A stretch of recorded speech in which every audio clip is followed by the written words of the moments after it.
pessoal, sejam bem-vindos novamente. O conteúdo dessa aula vai ser eletrodinâmica. Eu coloquei aqui introdução à eletrodinâmica porque a gente vai trabalhar muito pouco com fórmulas, a gente vai trabalhar mais com conceitos. As únicas fórmulas que a gente vai trabalhar vão ser as relativas à corrente, gráfico também relativo à corrente, o resto vai ser conceito. Eu vou introduzir basicamente os elementos que a gente vai ver ao longo do conteúdo de eletrodinâmica em aulas futuras. Tudo bem? Bem, eu coloquei aqui corrente elétrica e a definição como sendo cargas em movimento. Anteriormente a gente estava vendo cargas fixas, como elas interagiam. Na parte de eletrostática, eletro de eletricidade, estática de parada. E agora eletrodinâmica, eletricidade, dinâmica se movendo, cargas em movimento, é o conceito básico de corrente elétrica, tudo bem? A fórmula de corrente elétrica, a corrente a gente representa por I, ela é dada como a razão entre a carga e o intervalo de tempo. Lembrando a vocês que a carga ela é dada em coulomb e o tempo ele é dado em segundos, a corrente vai ser coulomb por segundo. Que a partir de agora vai surgir uma nova unidade para a gente, que é ampere, representado por um A. Então, A é ampere, equivale a coulomb por segundo. Bem, esse desenho que eu fiz aqui é para ilustrar um pouco do que seria a corrente elétrica. Essas bolinhas que eu coloquei aqui, isso aqui é como se fosse um fio ampliado, e essas bolinhas elas representam cargas que estão nesse fio. Então essas cargas elas possuem um movimento desordenado, elas se movem em sentidos desordenados, não há uma ordem nesse sentido. Se eu estabeleço nas duas extremidades desse fio uma diferença de potencial, DDP, como eu falei na aula anterior, essas cargas elas vão tender a se mover em um dado sentido. Eu vou colocar aqui genericamente esse, por exemplo.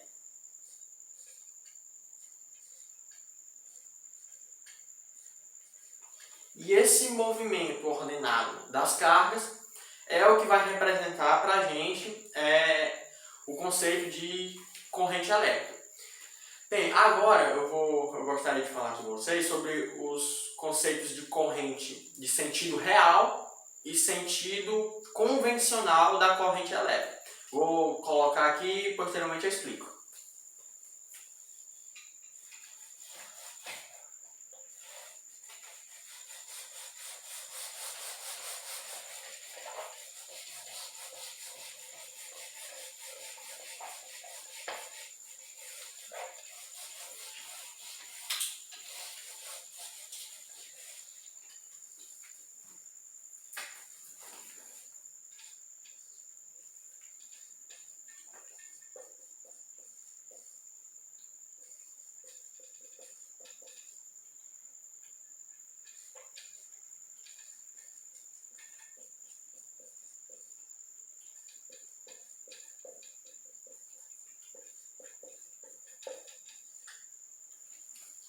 Bem, sentido real e sentido convencional. Como eu já havia dito em aulas anteriores, quando a gente estabelece uma corrente elétrica, o que vai estar se movimentando são os elétrons, tudo bem? E como nós sabemos, o elétron ele tem carga negativa. O sentido real da corrente é o que considera justamente esse movimento dos elétrons em si. Então, o sentido real ele considera o movimento das cargas negativas, que são os elétrons, e o sentido convencional ele vai ser o contrário, ele vai considerar o movimento das cargas positivas, que na verdade vai ser muito pouco ou praticamente nada que vai ter de carga positiva se movimentando. Aí, quando eu falar disso, eu vou mostrar para vocês o porquê de se adotar uma coisa que teoricamente não faz tanto sentido.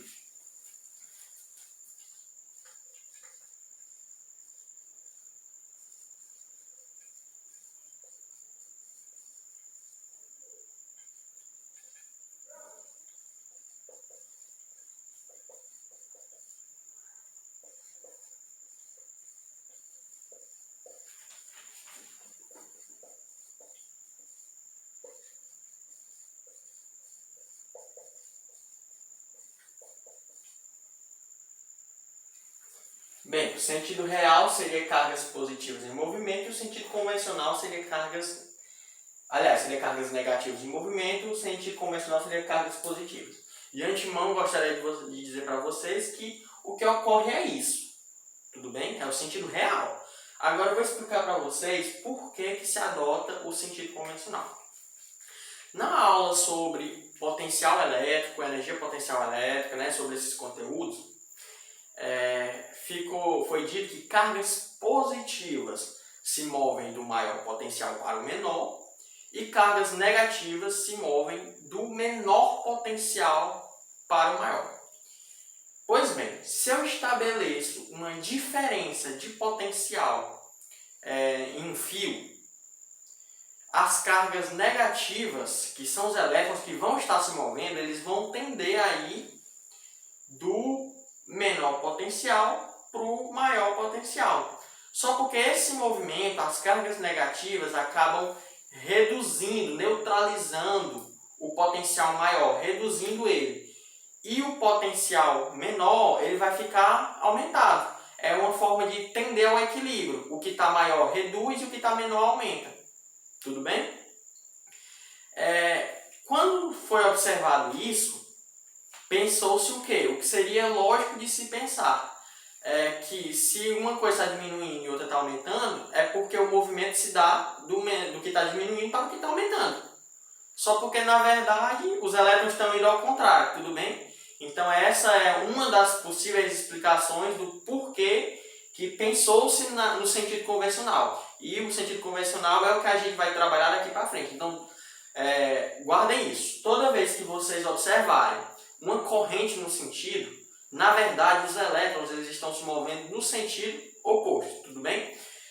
Aqui eu coloquei cargas positivas em movimento porque é como se fosse o movimento das cargas positivas. Mas lembrando que o que vai ter realmente relevância é as cargas negativas. A não ser que a gente tenha uma solução eletrolítica.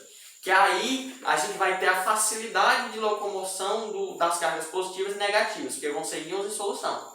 Lembrando a vocês novamente que os elétrons eles têm a facilidade de movimento porque em metais eles estão mais distantes do núcleo, tá? Uma parte daquela aula introdutória que foi falar sobre condutores isolantes, tudo bem? A partir de agora que eu falei para vocês sentido real e sentido convencional, eu vou falar um pouco sobre os conceitos que a gente vai trabalhar ao longo da aula, ao longo do conteúdo de eletrodinâmica em aulas posteriores, que é o conceito de gerador e receptor, e resistor e capacitor. Eu não vou falar de fórmulas, eu vou falar de conceitos. Tudo bem?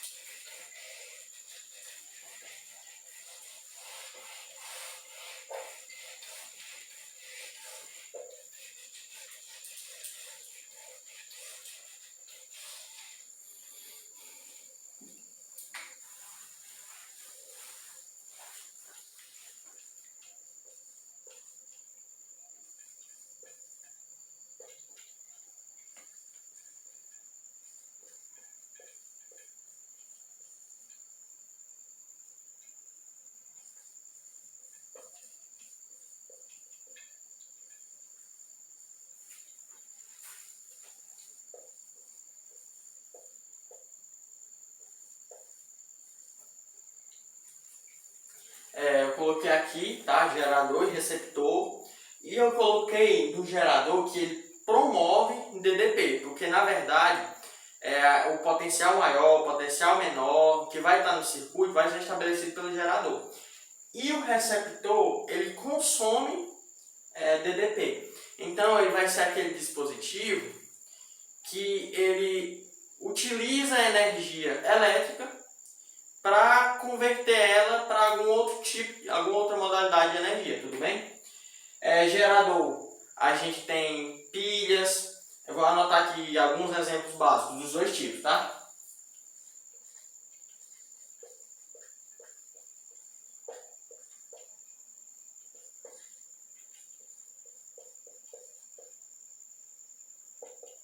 Bateria, pilha. Do receptor, aparelhos em geral. A maioria dos eletrodomésticos, são receptores. Então eu vou colocar aqui, basicamente, converte energia elétrica em outra modalidade.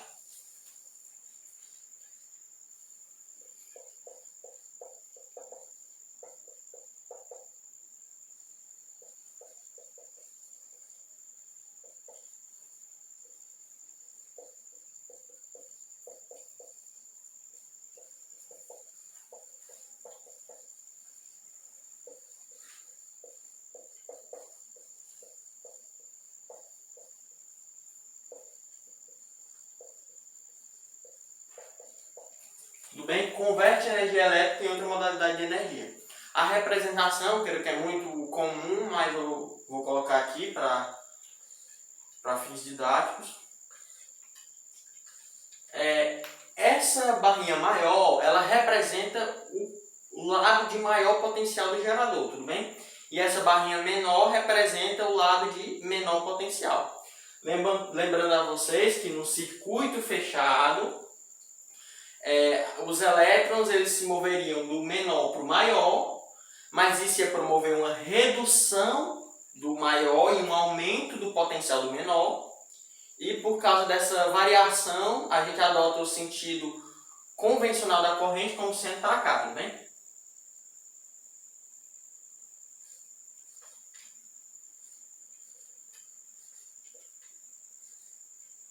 A corrente ela sai do maior potencial e ela retorna pelo menor potencial. O receptor ele vai ocorrer o contrário.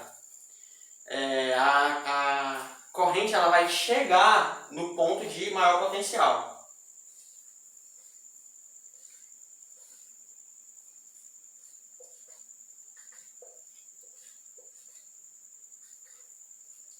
Tudo bem? Só uma questão que é importante comentar, que quando você liga dois geradores entre si, o que tem maior voltagem, o que promove maior DDP, ele vai funcionar como gerador, e o que tem menor voltagem, ele vai funcionar como receptor.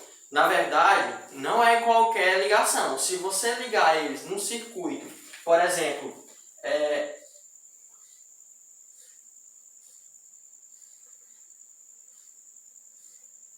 tudo bem? Você vê que o menor potencial de um está ligado com o maior potencial de outro.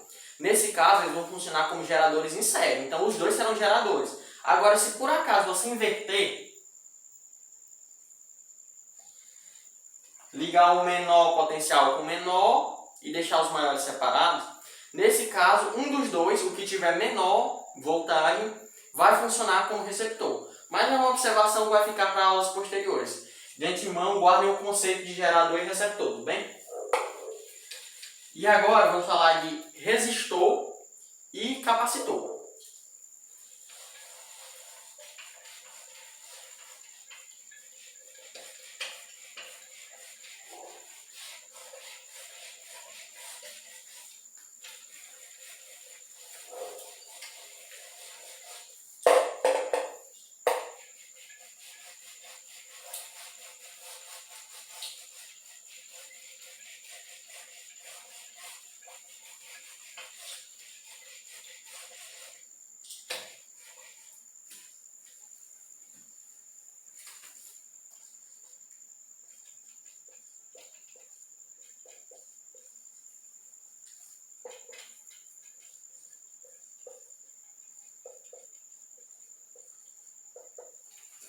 Bem, um resistor ele vai ser um dispositivo que ele promove queda de tensão.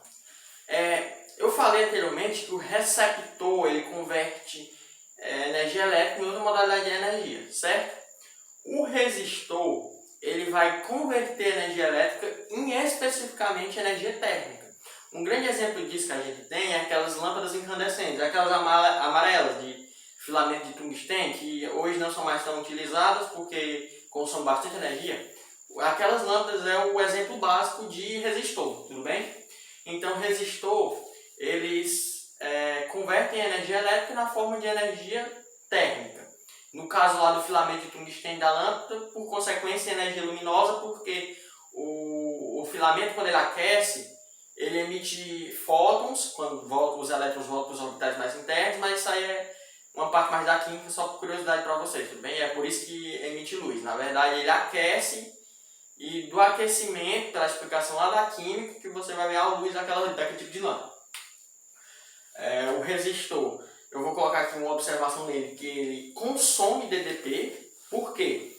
Porque quando você analisa um potencial em um circuito, aquele resistor, para ele funcionar, ele vai estar utilizando parte daquela tensão, tudo bem?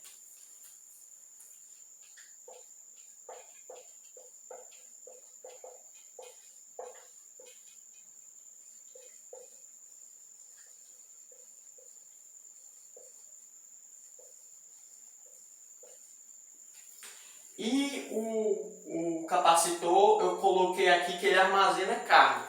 Um exemplo bom de capacitor que a gente tem são os flashes de celular, flash de máquina. Se observarmos bem, quando o flash é acionado, a luz não é emitida na mesma hora. Por quê? Porque demora um intervalo de tempo para que aquele capacitor que foi ligado naquele circuito, ele possa carregar o suficiente, e depois que ele carrega, ele libera essa energia de uma vez. É o funcionamento básico dos flashes, tudo bem?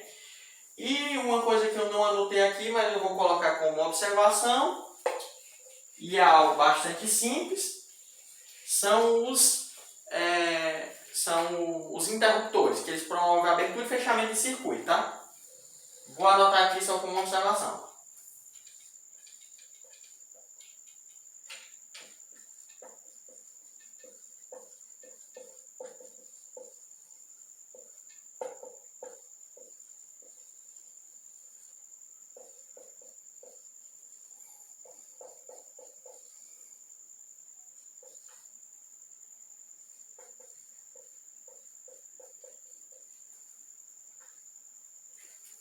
Tudo bem? Interruptores, eles abrem e fecham o circuito.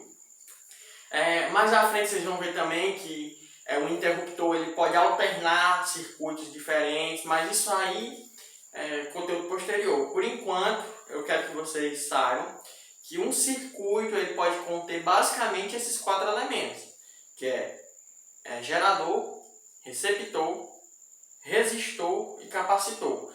E interruptores para comandar o funcionamento do circuito, tá? Então vocês precisam saber esses conceitos e o que os principais exemplos, quais são os principais exemplos de cada tipo. Tudo bem? Como eu tinha dito no início da aula, depois que eu apresentasse esses conceitos básicos, eu ia voltar para a corrente elétrica, que é o principal foco dessa aula. Então, eu vou falar agora sobre gráfico da corrente elétrica, tudo bem?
Tudo bem? Eu coloquei aqui um gráfico. No eixo das abscissas a gente vai ter o tempo em segundos, e no eixo das ordenadas a gente vai ter a corrente em ampere. Lembrando que a gente está trabalhando com unidades SI.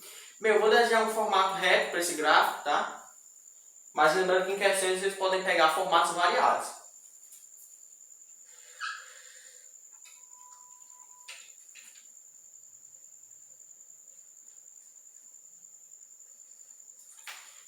Pois bem, Por que eu fiz essa demarcação? Porque em casos de gráfico de corrente elétrica, a área sob o gráfico, ou seja, essa área aqui, que está abaixo do gráfico, ela vai fornecer para a gente o valor da carga que percorreu, o filamento durante aquele intervalo de tempo, tudo bem? Então essa área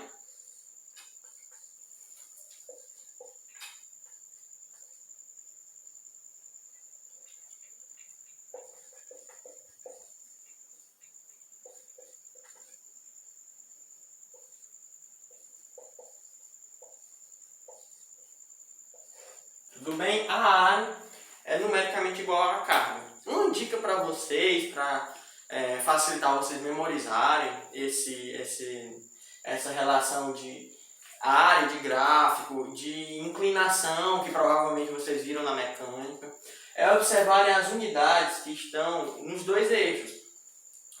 Por quê? Basicamente, a explicação do porquê disso, ela está lá no nível superior, tá? Ela vai passar por um pouco de noção de derivada, integral, mas isso não convém com o ensino médio, não convém com o vestibular de vocês, tudo bem? Alguma observação pode se fazer e facilitar a realização desses procedimentos. Por exemplo, nesse caso, toda vez que vocês trabalharem com área de gráfico e quiserem saber o que é que a área do gráfico vai fornecer para vocês, vocês olham o que é o produto das unidades. Tá? No caso, a área sobre o gráfico, o produto das unidades, I vezes T. Lembrando lá da fórmula da corrente, a corrente é igual a carga sobre o tempo, então a corrente vezes o tempo é igual a carga, basta passar o tempo multiplicando, tá? Qualquer coisa vocês podem rever a fórmula. Então, o produto das unidades, ele vai fornecer para a gente a carga. Então, é o que a área fornece, tudo bem? Independente do formato, se esse gráfico aí descesse, depois subisse, ou se fosse um formato de um trapézio, subisse, fosse constante, depois descesse, não importa. Você olha a área que está sob o gráfico. Tudo bem? Outra coisa que é importante comentar, só falar sobre a relação da inclinação do gráfico. A inclinação do gráfico, fugindo um pouco desse contexto, um gráfico espaço sobre o tempo, um gráfico espaço nas ordenadas e tempo nas abscissas, tá? Lá da mecânica de vocês. A inclinação desse gráfico, basta você olhar qual é a razão do eixo Y pelo eixo X. Em que sentido? Eixo Y é espaço, eixo X é tempo. Espaço sobre tempo, velocidade. A inclinação vai fornecer a velocidade. É importante vocês perceberem esse tipo de coisa, porque isso ajuda muito. Por exemplo, eu particularmente eu não memorizo isso, mas quando eu vejo o gráfico, eu analiso as unidades, eu já percebo o que é que vai me fornecer a área. Então é interessante vocês ir se acostumando com esse tipo de raciocínio também.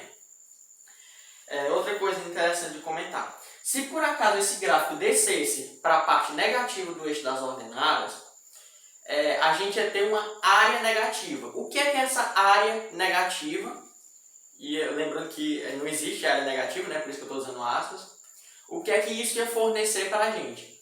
Esse sinal negativo, ele ia estar dizendo para a gente que, na verdade, a carga ela se moveu no sentido contrário. Ou seja, ela estava indo no sentido e, naquele momento que ficou negativa, ela voltou pelo sentido contrário, tá? Então, é basicamente isso. Agora eu vou falar com vocês os tipos de corrente elétrica. Existem 3 tipos básicos, tudo bem?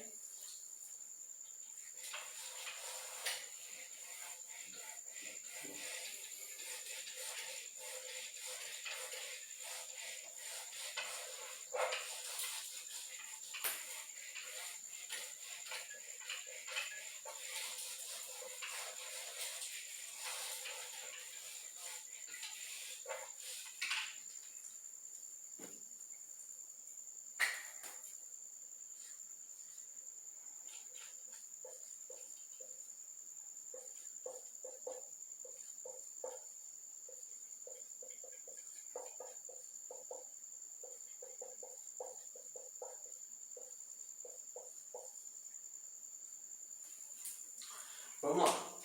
Tipos de corrente elétrica. Os três tipos básicos são corrente contínua, corrente alternada e corrente pulsante.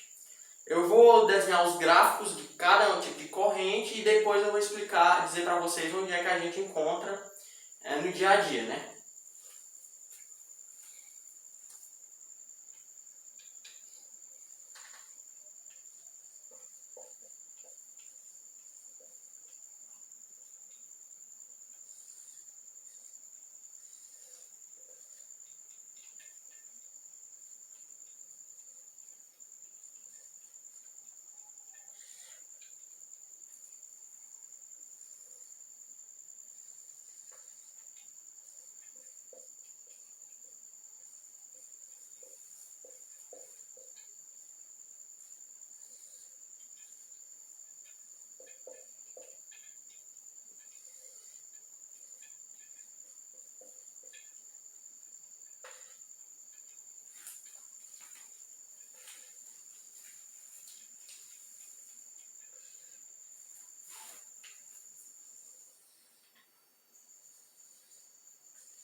Bem, desenhei aqui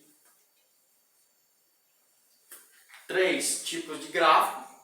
O gráfico da corrente contínua. Bem, pelo gráfico vocês observam que não há variação do valor da corrente com o passar do tempo. Nos exercícios, se vocês forem buscar um conteúdo mais teórico, na parte de cálculo futuramente, o tipo de corrente que é trabalhado nos circuitos é basicamente esse, tudo bem? Onde é que a gente encontra esse tipo de corrente? Em baterias, pilhas, é o tipo de local que se encontra esse tipo de corrente, que gera esse tipo de corrente, tudo bem? Corrente alternada. Se vocês observarem, o gráfico ele está acima, na parte positiva do eixo das ordenadas, e logo em seguida ele está abaixo, depois acima e aí segue, cima, abaixo. Bem, se vocês recordarem um pouco que eu acabei de falar, quando ele está abaixo, ele indica que o sentido da corrente ele variou. Então ele está vindo do sentido, depois foi para o outro. Isso aí acontece basicamente quando tem variação de potencial no gerador. Tipo, o potencial maior e o potencial menor fica se invertendo, tudo bem? Onde é que a gente encontra esse tipo de corrente alternada? A corrente, os elétrons ficam variando no sentido e no outro. Isso aqui é encontrado nas tomadas normais das residências, basicamente é esse o tipo de corrente que se encontra. E a corrente pulsante, se vocês observarem, ela está na parte positiva, depois ela está no eixo das abscissas, e significa que não há corrente, ou seja, a corrente nesse intervalo ela é nula, ela é zero, e em seguida ela volta a subir, ou seja, tem corrente, para, tem corrente, para, tem corrente, para. Esse tipo de corrente é muito encontrado em cercas elétricas, tá? Que é uma forma de evitar acidentes. No caso, a pessoa levar um choque, ela vai ter um tempo sem corrente para que ela possa se soltar daquela cerca. É basicamente nesse lugar que é encontrado. Uma coisa que lá do início da aula, que eu não falei, mas é importante falar, na parte de resistor. Um resistor, ele é um obstáculo à passagem de corrente. Durante muito tempo, a corrente elétrica, e até hoje alguns professores fazem essa alusão, ela foi comparada a uma corrente de água. Ou seja, quando ela encontra um obstáculo, a tendência é ela diminuir. Tá? E isso acontece com o resistor. Se você tem um caminho com um resistor de maior resistência do que outro, o de maior resistência ele tende a ter uma menor corrente, porque ele é um obstáculo maior, tá? Então, é interessante sim pegar essa noção de corrente, de comparar como se fosse uma corrente mesmo de água, porque ajuda a compreender facilmente. Então é isso, pessoal. Essa aula foi um pouco introdutória. A aula que vem a gente vai trabalhar mais com cálculos, né? A gente vai ver primeira e segunda lei de Ohm, então vai aparecer um pouco mais de fórmulas. Mas é basicamente isso, espero que vocês tenham entendido e espero que vocês tenham gostado.